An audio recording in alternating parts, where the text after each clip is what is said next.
By Steve Peoples, Associated Press, New York, AP. For evangelical Christian leaders like Jerry Falwell Jr., this is their political holy grail. Like many religious conservatives in a position to know, the Liberty University president with close ties to the White House suspects that the Supreme Court vacancy President Donald Trump fills in the coming months will ultimately lead to the reversal of the landmark abortion case Roe v. Wade. But instead of celebrating publicly, some evangelical leaders are downplaying their fortune on an issue that has defined their movement for decades. What people don't understand is that if you overturn Roe v. Wade, all that does is give the states the right to decide whether abortion is legal or illegal. Falwell told the Associated Press in an interview. My guess is that there'd probably be less than 20 states that would make abortion illegal if given that right. Falwell added, in the 70s, I don't know how many states had abortion illegal before Roe v. Wade, but it won't be near as many this time. The sentiment, echoed by evangelical leaders across the country this past week, underscores the delicate politics that surround a moment many religious conservatives have longed for. With the retirement of swing vote Supreme Court Justice Anthony Kennedy, Trump and his Republican allies in the Senate plan to install a conservative justice who could redefine the law of the land on some of the nation's most explosive policy debates, none bigger than abortion. And while these are the very best of times for the religious right, social conservatives risk a powerful backlash from their opponents if they cheer too loudly. Women's groups have already raised the alarm for their constituents, particularly suburban women, who are poised to play an outsized role in the fight for the House majority this November. Two-thirds of Americans do not want to see Roe v. Wade overturned, according to a poll released Friday by the nonpartisan Kaiser Family Foundation. Among women of reproductive age, 3 out of 4 want the High Court ruling left alone. The poll was conducted before Kennedy's retirement was announced. The left is going to try very hard to say this is all about overturning Roe, said Johnny Moore, a Southern Baptist minister who was a co-chairman of the Trump campaign's Evangelical Advisory Board.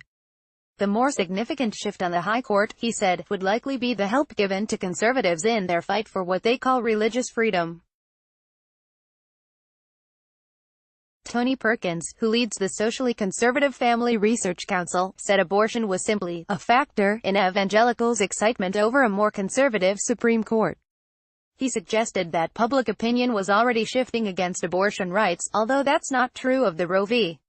Wade ruling, which has become slightly more popular over time. Perkins agreed with Moore that the broader push for religious freedom was a bigger conservative focus. Many evangelicals, for example, have lashed out against Obama-era laws that require churches and other religious institutions to provide their employees with women's reproductive services, including access to abortion and birth control. Others have rallied behind private business owners who faced legal repercussions after denying services to gay people. Yet sweeping restrictions to abortion rights are certainly on the table, Moore noted. There is a high level of confidence within the community that overturning Roe is actually, finally possible, Moore said. He added, evangelicals have never been more confident in the future of America than they are now. It's just a fact. In Alabama, Tom Parker, a Republican associate justice on the state Supreme Court who is campaigning to become the state's Chief Justice, explicitly raised the potential of sending cases to Washington that would lead to the overturning of key rulings, including Roe v. Wade. President Trump is just one appointment away from giving us a conservative majority on the U.S. Supreme Court, Parker said in an interview on the radio program Wall Builders Live. And they are going to need cases that they can use to reverse those horrible decisions of the liberal majority in the past that have undermined the Constitution and really just abused our own personal rights. Despite Trump's struggles with Christian values in his personal life at times, skeptical evangelical Christians lined up behind him in the 2016 election, and they remain one of his most loyal constituencies. The president's standing with white evangelical Christians hit an all-time high in April when 75% of evangelicals held a favorable view of Trump, according to a poll conducted by the Public Religion Research Institute. The unlikely marriage between the thrice-married president and Christian conservatives has always been focused on Trump's ability to reshape the nation's judicial branch.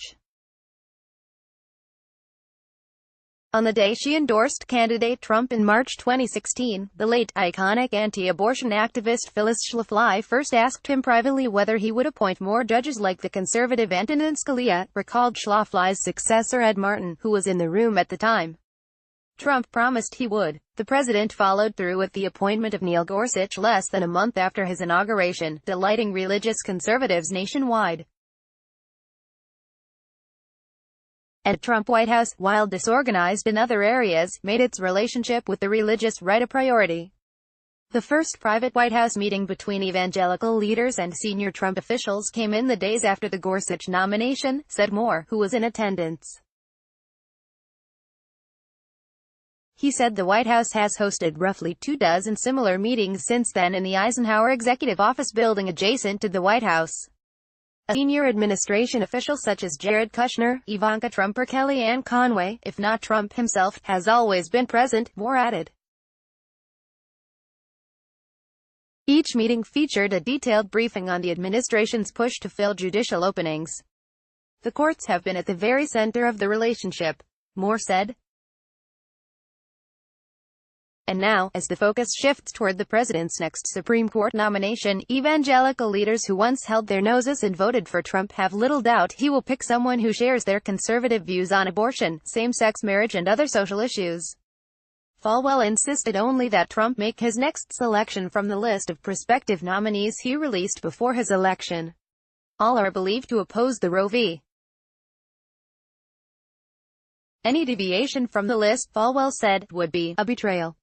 He noted, however, that he's in weekly contact with the White House and has supreme confidence that the president will deliver. This is a vindication for the 80% of evangelicals who supported Trump. Many of them voted on this issue alone. Falwell said, "Today's a day that we as evangelicals, and really all average Americans, can say we told you so." Associated Press writer Jay Reeves in Birmingham, Alabama, contributed to this report.